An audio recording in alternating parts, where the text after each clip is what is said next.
Hi, everybody. Welcome. Well, everybody is Carl and James. We Hi. have kind of an early hangout today. What we're doing is we're doing James Long's level 5 critique. He's given us 3 images, and I'm looking forward to this. Um, and this is your first official critique hangout. So I'm going to give you a chance to introduce yourself here. We won't ask you to do this again. But Okay. this is going on the air for everybody in the world to see. Okay.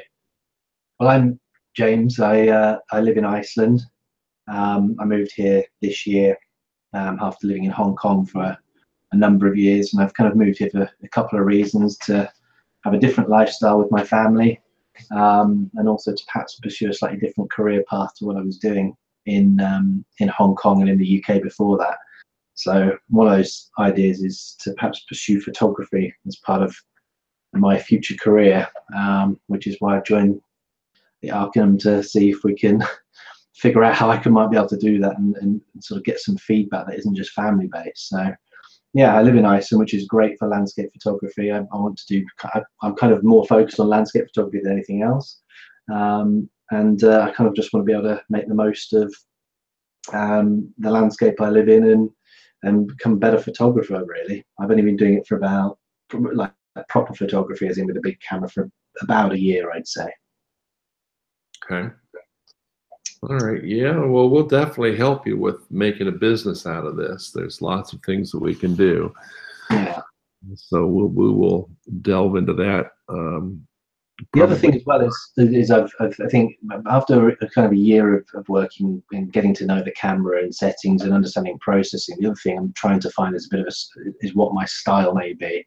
It's kind of can be a little bit frustrating sometimes to kind of maybe not quite know where I'm going with regards to the type of work I'm producing. Some of it seems to be quite different sometimes, and sometimes I have so much of a plan of what I'm trying to capture before I get there. So I can get a bit frustrated with stuff. I'm quite self-critical. So I'm also probably first off looking for some advice on that side of stuff. Yeah, and you see, and that's something that comes with time. Hmm. As photographers, we all start off by copying everybody around us. Yeah. Usually here in the U.S., it's going out in the backyard and shooting flowers first, and that's how we start. Yeah. Um, but as the longer you go in this, the more and more you start to develop your own style and your own likes and dislikes. And once that starts happening, you'll be surprised by how quick it comes that you are your own style, your own pursuit. And your own types of photography, whether it be landscape, macro, wildlife, people, heaven forbid people. I'd rather be a dog portrait photographer, I think. I fully agree with you.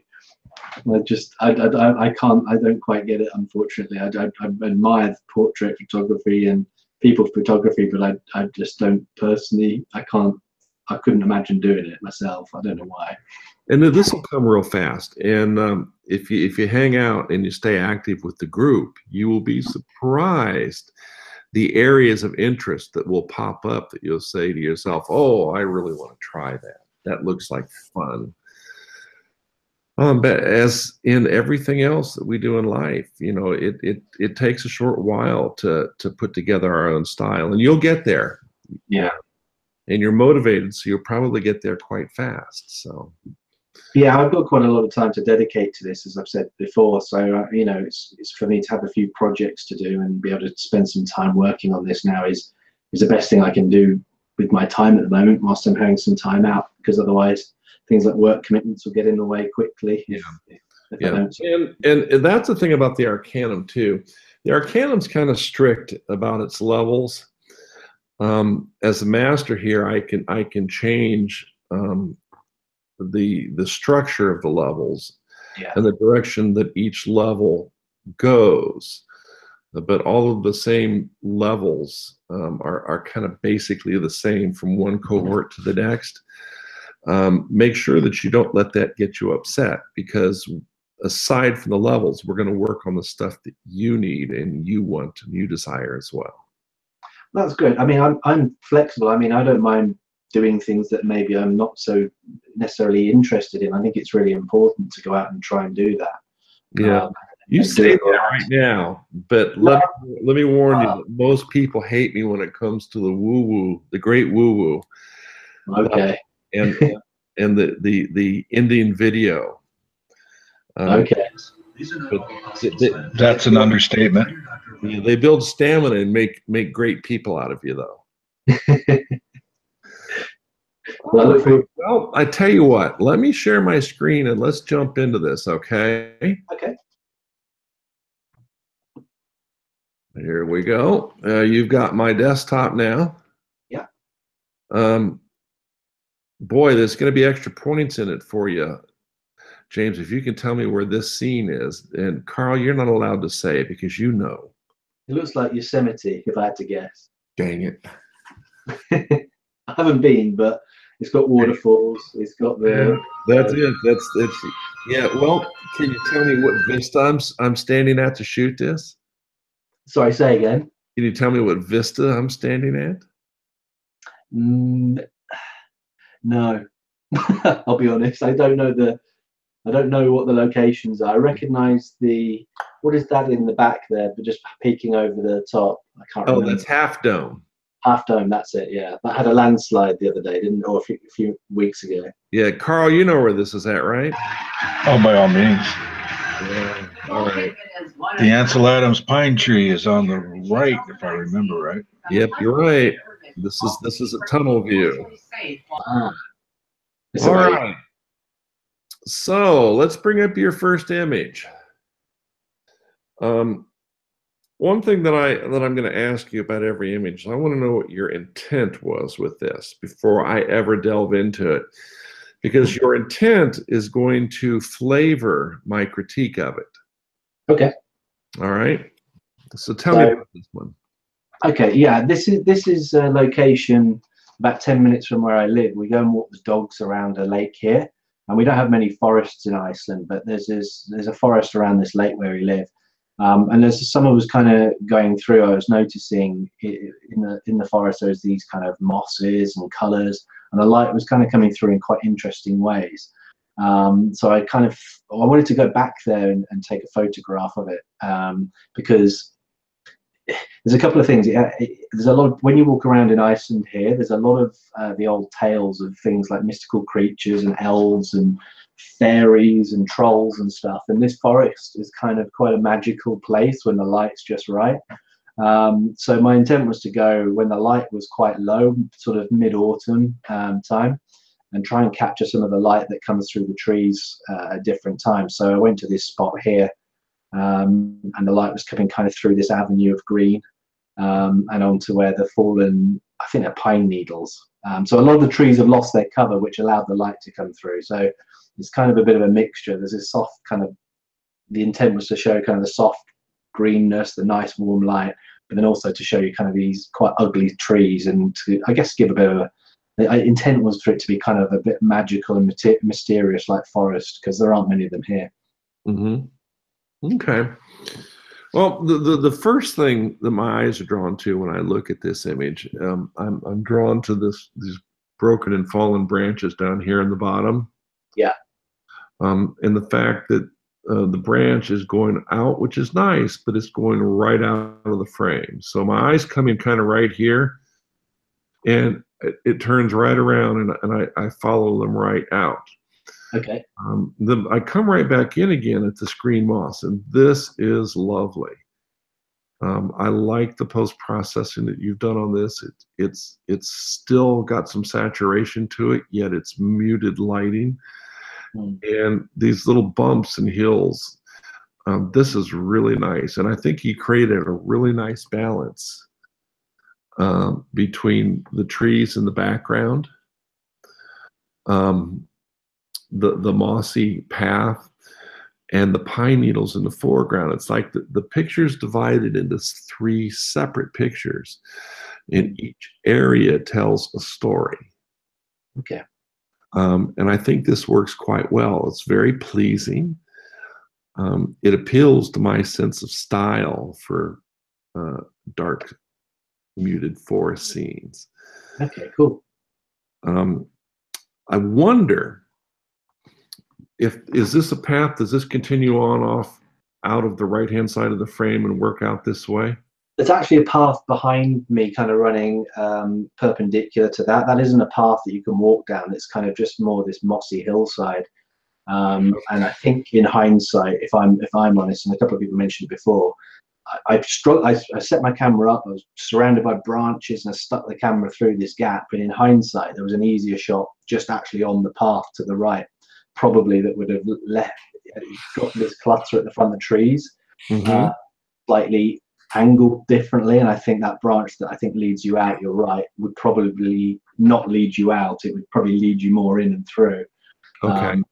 So yeah, there is a path at the bottom behind, but it's perpendicular. You can't really go up and down in these areas too much without damaging the moss.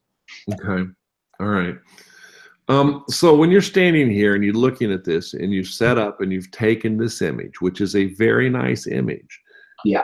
Did you take others? Did you try repositioning on the end of that path a little bit more to the right and shooting up that mossy area?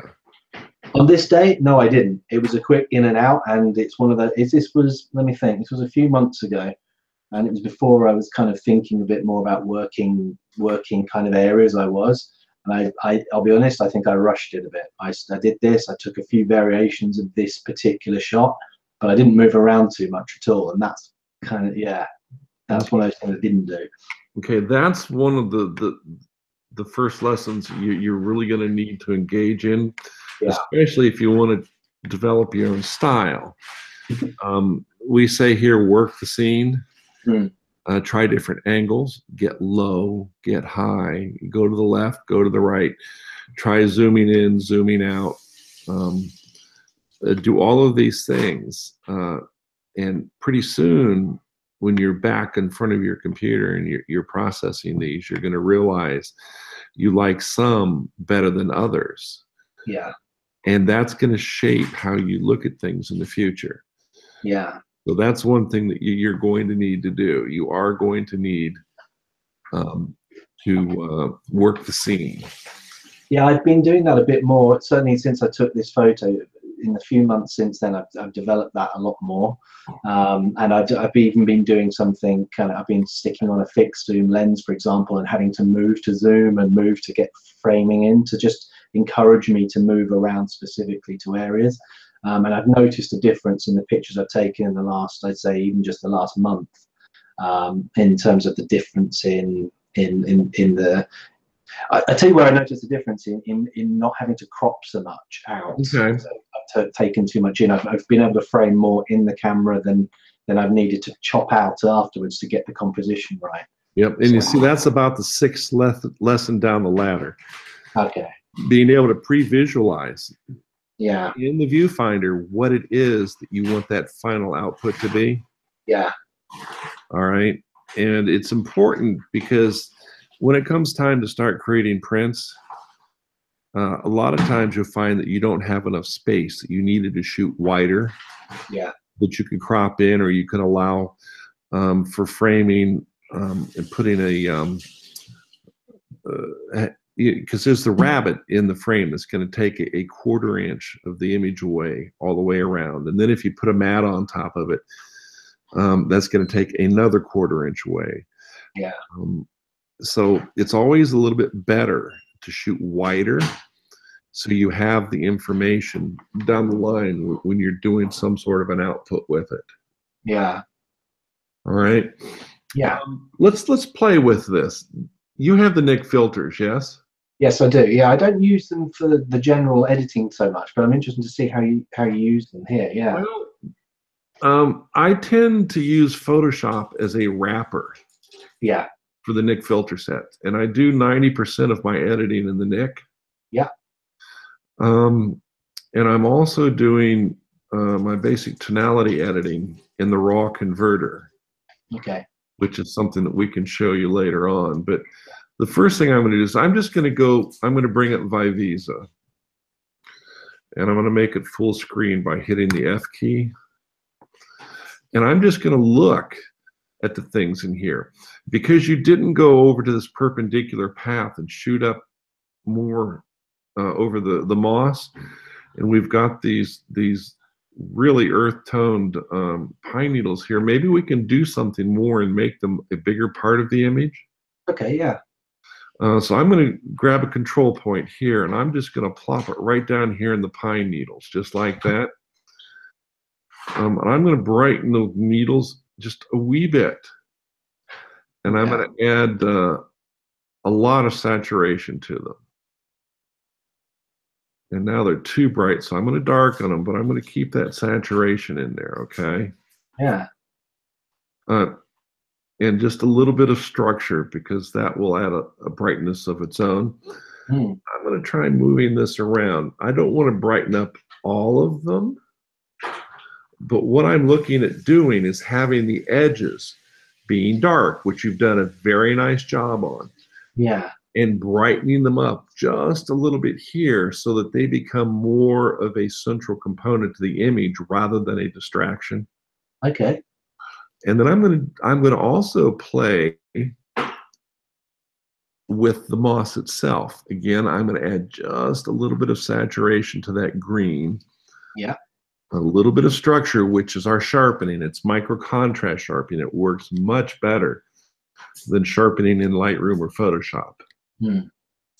I'm just going to try moving this around and seeing what I can achieve with it. And keeping these areas dark, but then plopping one in this yellowish area, the moss that's so bright, and maybe darkening that a little and adding a little bit more saturation and a little bit of structure. Yeah, there we go. And I'm just going to copy that to some of these other greenish yellow areas. And let's just say okay on this real quick. And then we'll take a look at this, all right? Yeah. So now, this is before. Now, these are just minor changes, okay? But look at what a difference this little minor change makes and how it now takes this dark distraction of these pine needles. Makes them glow. It's like more like magical. Centralized component of the image, and now all of a sudden, this is a distraction. There's no distraction. It just draws my eyes. I'm coming in straight here, and I'm going right up the log and out through the back of the image, and this works much better. Yeah. Okay. Right. So that is something that we can do. Now, we could also have done that in Color Effects Pro. Yeah. All right. Yeah, I know. I use Color Effects Pro a little bit more, actually. There's two filters for color adjustments that I like in this. I like the if we go up the top, I like the contrast color range. Yeah. And down at the bottom, I like tonal contrast. But I don't think that we need that. Went in with Viveza, and we kind of did all of this by hand. But the reason I did come into color was to actually, let me close out of this real quick. I want to, I need to turn that back on. All right, and we'll keep this small, so we'll take the layer and we'll flatten that now with that change in it. Then I'm going to jump right back into color. Now it's building the recipe previews inside. Here's what it's doing. So now you can see we don't need it. That's too much. We don't need the tonal contrast. But Ansel Adams, one of the last steps that he always did for his images was to add a vignette. And one of the tools here is called Vignette Lens, down at the bottom. And you could go too far with this for sure, but you can go negative and you can go positive, okay? But it was his teaching that until you vignette the corners just a little bit, the image wasn't done, because it tends to take our subconscious and drag us right into the middle of the image. Yeah. Now, if I turn this on and off, you can see the change, can't you? Yeah. But it's very minor. But with it on, after about 3 seconds, you no longer notice it. But the subconscious sees it, and it will guide us right into the center of the image. So I would do that, and I would say, okay. And at this point, this image would be done. Yeah. And like I said, I do 95% of all of my editing in these filters. All right. I've got them, and I use, but I haven't used the basic tonal editing like you've just shown. I tend to use Lightroom for that initially, but I'm happy to try a different workflow, definitely. Yeah, and you see, I don't use Lightroom for anything. No. And the reason for that is I like harnessing all the power that having that 14-bit raw image out of the camera gives me. And that's something that Lightroom has been a really bad player in, is deep bit depth editing. Okay. All right.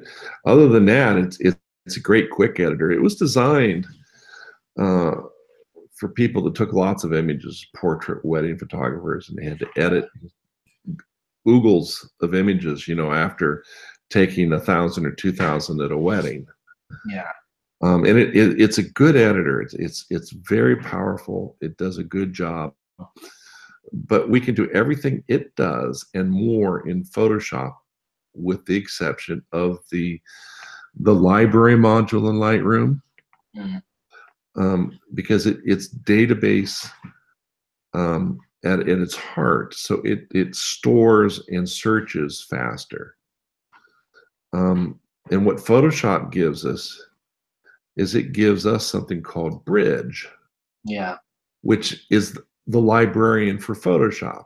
And it's not database generated. It's based upon a image tree, when we follow things through a tree structure and find our files. But I find it works quite nicely. It's not as powerful as Lightroom's librarian, though. I will give you that. Okay. Yeah, I've kind of got used to a bit of a workflow with the library side, so I make sure I'm giving myself keywords and ratings and kind of color coding stuff in Lightroom. I do use it as an editing thing on the basis it's easy there, but I do use the library function. I'd say would be the most useful thing. It's going to be no problem just opening up an image in Photoshop and using something in there. Okay. All right. So tell me, what are your thoughts on these edits then? I like it. It's kind of more, it's made it a little bit kind of more the magical feel I was looking for, I think. Made it kind of glow and pop a little bit. And I agree. One of the reasons that we chose this one as well, when everyone said this was quite distracting, these logs in the front. So I like how you've removed that distraction, or certainly reduced it a lot, without me having to move to the right. Nothing we could do with the logs other than move to the right, which was the first suggestion I gave you. Yeah. But being that they're here, well, then we'll work around the logs with the pine needles to draw our attention away from the logs and have the pine needles take us right into the image. Yeah, I like it. Okay. Well, that was image number 1. Cool. Yes? Yeah. Oh, you were going to say something? No. That's really good. Thank you. Yeah. Okay. All right. Tell me about this one. Actually, that's the same area. It's actually on the opposite side from where I shot the last picture. This was, let me think. It was a couple of months ago, beginning of autumn, and the reason I've got this one is the kind of the first shot I would say I've pre-visualized before getting there. And I saw the light on this evening was good. I'd noticed these trees on a dog walk were nice colors just on their own, stood on their own. And when the light got good, I jumped in my car, drove to the place, and then hiked up. There's a hill facing on the. This is on the opposite side of the lake. There's a hill on the opposite side of the lake. There's a lake between us, and I hiked up the top of that hill, set up my tripod to try and catch this image of these trees glowing in the sunlight. So I used an app to see when when the light might hit them. And the idea being that there's not many trees that have this color in Iceland, so it was quite a unique thing. But on that day, I got up, set up everything up, and then the clouds came, and there was literally nothing. And so I was about to go, but I sat and waited as the sun set, and then literally for, I'd say, 10 or 20 seconds maybe, the sun shone through a crack in the clouds and came through before it went down and hit the trees, which is when I managed to catch the shot. Okay. So this is kind of what I had in mind, but it's actually quite cropped in. The original picture had a bit of the lake at the bottom in it, and I've cropped it into a kind of panoramic because I think it's the best way of showing I think it's a 16:9. I thought it was the best way of showing this kind of group of trees with the light hitting them. Oh, I agree. That was a very good choice. And setting up and waiting like you did, that's fantastic. I mean, you have the patience to sit and wait for what you know is coming. This works very, very well. Initially, I look at this and I'm very pleased. I think this is a good composition. The cropping choices were well. You've left this little pine tree up here in the corner, which is going to act as an anchor. This is what I call one of the bear shots. Yeah, one of the bear shots. Bear. Okay. You know when you're out hunting. Okay. Sometimes you get the bear, and sometimes the bear gets you. This applies to this image. There are certain compositional elements here you have zero control over. Yep. And by that I'm talking about the roads. Yeah. Now this one's not so in your face. This one is, but there's nothing that you can do about it except in post-processing. Yeah. I mean, you could use your clone tool and bring this greenery across, okay? Or take the light brown center of the road and take it into the tire ruts and take those black ruts away, and then you wouldn't notice it. Yeah. Okay, so there are options here for you. You can't move, you can't back up, you can't go closer. Nothing's going to take this road away. Yeah. And like I said, this one's not so bad. Well, I've actually done that a bit with that one already. You see, it was stood out. It was quite bright in the original, so I have toned that top one down. Okay. Yeah. Okay, so then that brings up the question: why didn't you do it to this one? I don't know is the answer. I think I've done all the work on the top one. I haven't done lots of work on it. The top one was much more distracting initially because it was brighter. It was a brighter highlight, and I think maybe I didn't notice. It's so easy. It only takes a few seconds. Say. Yeah.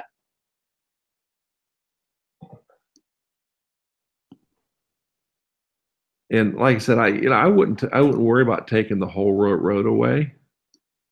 But just those darker areas which are distracting. Darker areas, the tracks of the road, and just work your way around and down. See, it only took a few seconds to take those ruts out. Yeah, and you still leave some slight indication that they're there. Yeah. Okay. But just work it down and out the end of the. Yeah. Okay. All right. Yeah. That's something that you may want to consider. Because this is an image that would be very well printed, especially on glossy metal. This image would just leap off the page at you. Yeah. The processing on the trees is great. I wouldn't change a thing there. Okay, good. Okay. But having said that, I might be tempted to experiment with the greenery. Okay. All right, just ever so slightly, and I don't know if it's necessary, but until you try it, you don't know. And I'm not saying lighten them at all. I leave them dark and subdued, but I might bump up the saturation of that green just ever so slightly, and then darken it like this. Okay, and see how that's affecting the image? Yeah. And we'll move this around. We'll hit the greenery down here. All right. And I don't want this to go darker, so I'll just put what is known as an anchor point there, which is a control point with no adjustments. I don't want that one. And it just subdues even further this area around here, so it doesn't take your attention away from the center of your image, which are these trees. Framed it better. It's kind of giving it more of like a frame. So let me save this, and then we'll show you a before and after, because it's subtle. It's subtle. It's not in your face. There it is before. There it is after. Pops. But it's kind of a magic trick, because we didn't change the yellows here, although there is a yellow component to the green. All right, but when we enhance the saturation of the rest of it, it frames those trees. It takes our attention away from the edges. Okay. Yeah. And it just really makes it pop. It does. All right. What are your thoughts? Can I ask your thoughts on one other thing as well? Certainly. In the background, the guys noticed it as well. I was hoping people might. But if you look behind the trees, you can see a road line. Can you see, like, if you look where the trunks are, below in the middle, like sort of? Oh, here. Yeah. Now, I agreed that it would be good to get rid of that. And I did try, but if you zoom in on that, you can see that the branch work is so fine that it's very hard to get rid of. So I did try a few times, but do you think there's anything that can be done with that area? Can you? Well, yeah, absolutely. It would be quite easy to do. And the thing about it is these branches are so helter-skelter that you don't have to worry about messing the branch patterns up. I mean, you can simply go in with the clone tool and take from up here where it's very thick. Well, there you go. You see, I was having real problems with this. I spent ages fiddling with it, and it didn't look right. It was looking smudged and not quite right. But this is, I think maybe I spent too long editing. Darker areas. Over here, we're going to take from the green area, and we're going to carry that green area down. There you go. And we're going to take this up like that. And it's a very easy repair. All right. Yeah.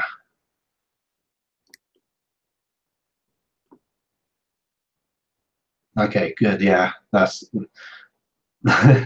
I've struggled with that initially when I was editing it. I got frustrated, but I think it was just because I'd spent ages fiddling around on everything. You can do this in about 10 minutes. I mean, we made it gone totally over here. Yeah. And where there is a main tree branch, like here, we can go in and we can see how I can carry that branch further down. Yeah. Okay. Here we'll just go between them, and we'll take these areas of junk helter-skelter components of the image. Yeah. All right, just that easy, and just work your way across it, and you can do it. You might take 10 minutes to get it done. Okay. Yeah. I'll do that. You see, and pretty much I did everything from here to here, and I am still seeing a little bit right in this area here. Yeah. Go back and revisit that again. Yeah. That's great. All right, and then the last thing, again, is we'll go to color, and we're not going to do anything in here other than go to the lens vignette. Okay. And it's going to be very minor. I had to put a slight vignette on it, a slight one, but perhaps I think you're right. Needs a bit more. Okay, yeah, just a bit. Yeah, that's. I mean, because we don't want it to be in your face. We want it to be something that stands out to our subconscious. All right. That's cool. Yeah. All right. But as you can see, it's It's actually quite pleasing. And the work we did with darkening and bringing up the saturation also darkened the edges as well. Mm. But it tends to pinpoint our vision right here. Yeah. They said taking these edges away and going down here and getting these as well, which you really probably don't need to do because we did the edges up here, which is where our eyes were focused, okay? Yeah. You can go in and you can get this road going through there. Yeah. And just work small. And when you do it, let's bring up the clone tool. I want you to notice that I have my opacity set at 85%. Okay. Don't work at 100% because then your painting really stands out. Yeah. Set the opacity down. Okay. Okay? Yeah. All right. Excellent image. I really like this. Thank you. Yeah, it is a favorite of mine. It was one of the first ones I've been properly pleased with, but I think maybe that's because of the process as well that I've taken. Yeah, no, it is. In fact, the first two images so far have just been wonderful. I'm very impressed. Thank you. Okay, so tell us about this one. This is a location I know quite well at Thingvellir, which is one of the famous tourist areas. But this is like a hidden beach that's off to the side away from. Wait a minute. I live on the East Coast, and we have beaches. Okay, you live in Iceland. Yeah, you have rock shorelines. Okay, well, we have black beaches, black sand, and then we have these things, which are this is a rock shoreline. Is this volcanic rock? Yeah, it would be here. Yeah, there's in the lake off to the left is a crater there. So yeah, this is all everything's volcanic here. Yeah. So you're standing in a caldera then? No, this was the Thingvellir was created is a lava area, but there's a series of craters which go into the lake which erupted. I don't know whether it was before the lake or after the lake was there. But it's not a big caldera. There's lots of volcanoes around there. I think that in fact there's even one at the back there on the left. That's the white one at the back, hiding is one as well.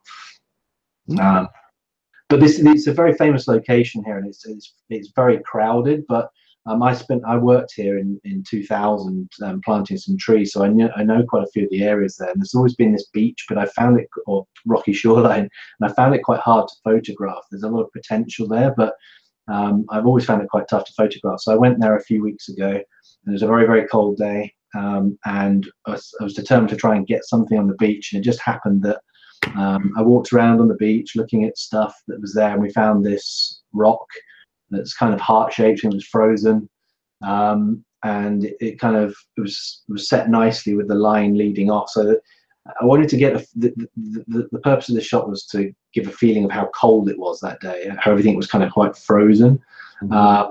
So to do that as well, I wanted to freeze the water. It was a bit of a choppy day, so I think this was a 8-second exposure with a filter. To rather than have movement in the water, to give it the appearance of it being kind of frozen, I think it is what I was looking for. Okay, 4 seconds at f11, ISO 100. Yeah, I think I've actually blended a couple together, but yeah, I think I blended the highlights in as well. But yeah, that's about like how many images? Pardon? How many images did you blend?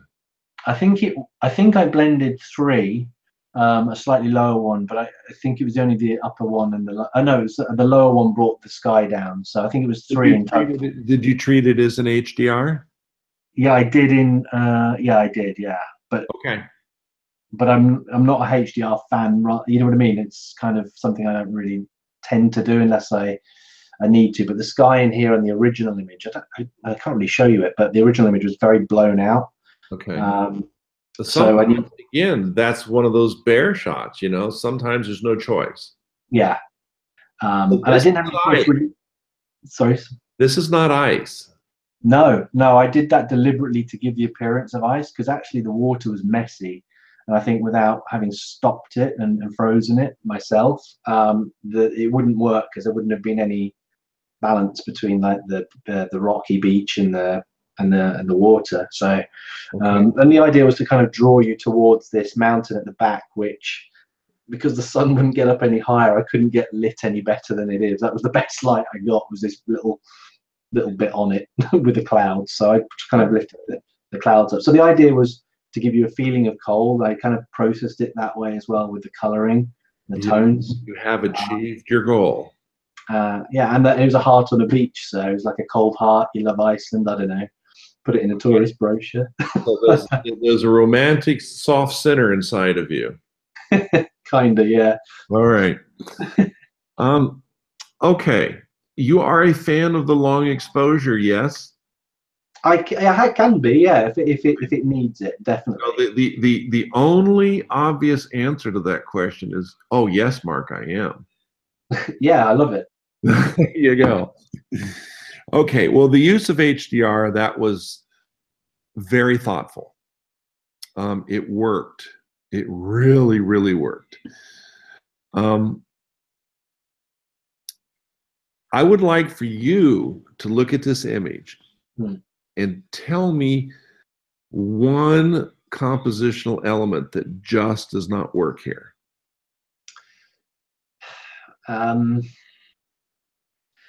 There's a little water pool by the rock. Oh, no. I actually kind of like that. Okay. I'm going to give you a hint. The tree. The fence line. Yeah. This would take you 1 minute to take away. Yeah. All right. And it's a small thing. And honestly, it might not matter one way or the other to go through the exercise to do this. Yeah. Use the same technique that I showed you on the trees. Yeah. And just go across it like this and take it out. It's nitpicky. But you're right. It really is. It's not that big of a deal. But eventually you're going to be leading workshops here. Yeah. I know that this is going to happen. Okay. And you need to be able to teach your students how to take an image and make it perfect. And this is one tiny thing that's easily fixed. Yeah. Okay. Yeah. I love your treatment of everything in this image. Can it be improved? Oh, sure. Every image can be improved. And you went through the effort to do the HDR for the sky and the clouds and this water here. So I'm going to show you a little trick. Okay. We're going to go into Vivisa real quick. This you'll like this. You probably do it already. Excuse me. And I'm going to put a control point right here on this water. And I'm going to take the structure key, which is sharpening, right? Yeah. If I go up, it's going to grunge it. Yeah. But every control in the NIC filters has an opposite effect. If I go to negative structure, here's where you were. If I go to negative structure, look what it does to your water. Is that the same effect as clarity in Lightroom? Well, similar. Well, clarity is different. Okay. Clarity is color contrast sharpening or de-sharpening. Okay. Okay, and I'm just going to move it around the water. Okay. Oh, wow. There we go. Now let me zoom back out.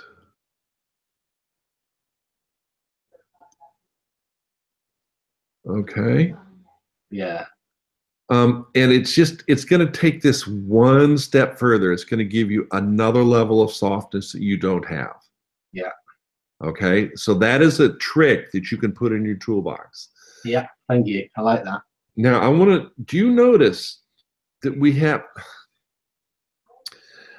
there's a good image and there's a powerful image. And the difference between the two is having a set of stair steps or ladder steps that we can walk visually into the image or across the image. Yeah. And that's done with changes in contrasts, darkness, and color tonality. Okay. Yeah. And you've got the basics of it here. I mean, let's look at this. We have light, dark, light, dark, light, dark. So we've got this stair step thing happening from the lower right-hand side, climbing out to the upper left-hand side. Yeah. And you can also go up the image this way, and you can pick out these changes in contrast and color contrast. But these little tiny areas, let me get back to here and make this control circle smaller. These little tiny areas of dark and light, we can enhance those ever so slightly, not much. We don't want it to be noticeable and in our face. Okay, we'll add a little bit of structure, a little bit of brightness, and now I'm just going to copy these to the areas where we can create more stair steps, if you will. Yeah. Okay, like this. And then I'm going to do just the opposite in the darker areas. Okay, I will just ever so slightly darken it. And then I will move that over here and come down. See, we have this line, this dark line coming down the beach. Yeah. Just to slightly enhance that. I'm not going to do any here because we're going to vignette that anyways, right? Yeah. We're going to drop one here so that we get a more noticeable change in the graduated tonality across this beach area. Yeah. You could also do it up here as well. You could brighten the snow, then you have the darker trees and brighten the snow. But you really don't need that because this is such a small area. This is the main part of your image. It's this beach, your heart rock, and the water. Yeah. All right. And then we'll work on the rock. We'll put a control point here on. Is this ice on the top of this rock? Yeah, the whole beach, the pebbles are frozen solid. There's no give in it when you walk on it. Everything is just frozen. Yeah. Slightly brighten this ice here. Just a little bit. Okay. Just to make it stand out a little more. And then this area around it inside, we'll just slightly darken that. And we're going to darken the sides just a little. I'm only going to drop the control point on the darker areas. Yeah. Okay. Cool. All right. Now, the last thing I want you to look at is you said you thought this was a distraction. It's not. This little puddle of water and ice. If we put a little tiny control point on that, and the thing about water and ice is if you add structure to it, it's going to brighten it and you're going to see through it into the subsurface of it. Yeah. Okay, just a little bit of structure. Let's bring that up. And see how it's brightening that? Yeah. It's just a minor thing, but you look at this and you say, oh, that's ice. There's water. I can see some structure. I can see some stones under it, okay? So let's say okay to this. Let it do its processing. And now let's look at it before and after. That's good. What I want you to pay attention to are these contrast changes on the beach, in the stone, in the puddle, and in the water, the softening of the water even more. Yeah, I like it. But you see how by enhancing these contrast changes across the beach this way and going up the beach this way, from the lower left corner going out to the upper right, how it gives us those visual stair steps that will suck us into the image and just not let us go. It's good. Yeah, I like it. And it was all, honestly, I'm taking my time on this. I could do this in about a minute and a half. Yeah. Okay. And this is the power of the Nik filters. Yeah. It really, really is. So now let's go down and look at one more thing. Let's go into we'll go into color effects. All right. Now we have the vignette lens in. on this, I don't know if I want to darken it or if I want to lighten it. See, either way works because it changes the corners. Which do you prefer? I prefer the darken a bit. Okay. I mean, I could see a case for both. Yeah. All right, all right, there it is before. There it is after. See, it's such a minor change. Yeah. But again, it draws our eye into the image. But again, you could do just the same by brightening it ever so slightly. See? Yeah. It works both ways, doesn't it? It does. But I'm a fan of darkening. Okay. Mm. Well, it'd help if I turn it back on, wouldn't it? There we go. Just ever so slightly, not a lot. We don't want it to be in your face, but we don't want to visually notice it, but our subconscious will. All right. So we'll say okay to that.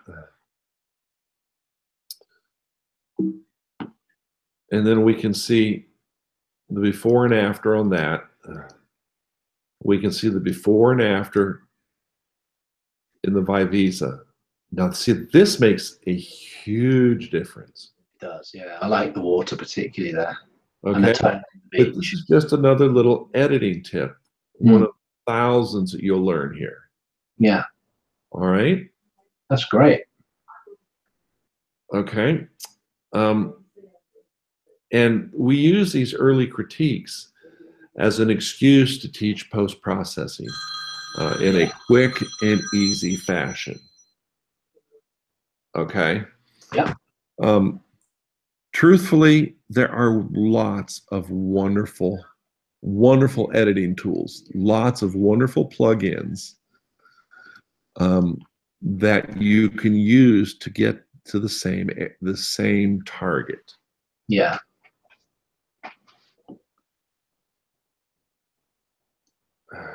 Okay, I'm back now. But it's obvious that I have my own druthers. And you don't have to do this. You don't have to use the Nik tools. You don't have to use Vivisa and color effects because you can do a lot of this stuff with On One and some of the others. And believe it or not, the Nik filters were just sold. Yeah. Okay? I saw Okay, and they are incorporating all of these control points into DxO's Photo Labs. So you will be able to do something similar in the DxO products that are coming out now too. So it's going to give you other options, but the Nik tools are free right now. Now they're not always going to be. That will change. The community of photographers that use Photoshop and Lightroom created such an uproar when Photoshop and Adobe said, we are not going to support the Nik tools. And Google said, we are not going to support the Nik tools. And guess what?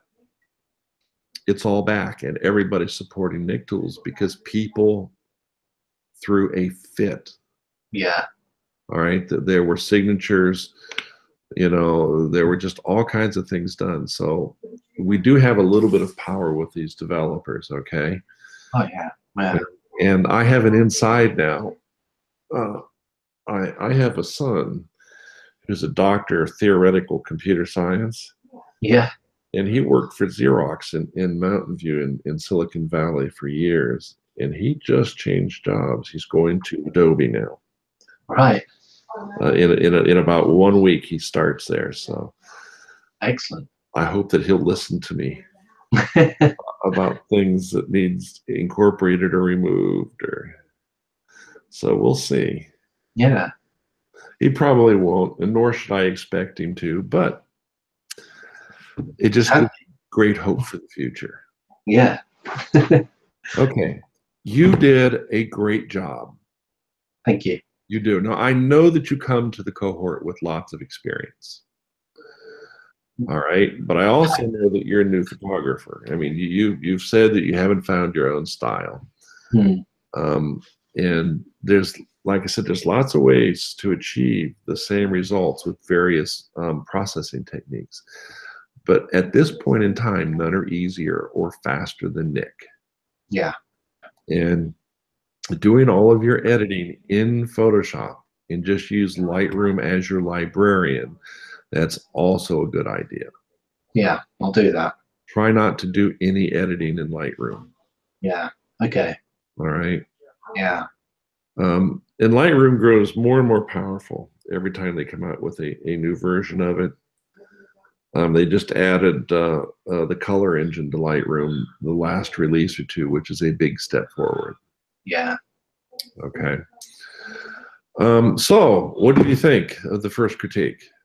It was good. Yeah, it was really helpful to see, well, have some feedback that can actually, it's just helpful for me to have some feedback on stuff. I look at these things and I don't see a lot of what you said there initially myself. I don't know what I'm looking to change or how to change it. So it's really, really helpful. Well, that's why we record these too. Carl, what did you think of his images? I think he has a great eye. Oh, he does, doesn't he? Yeah.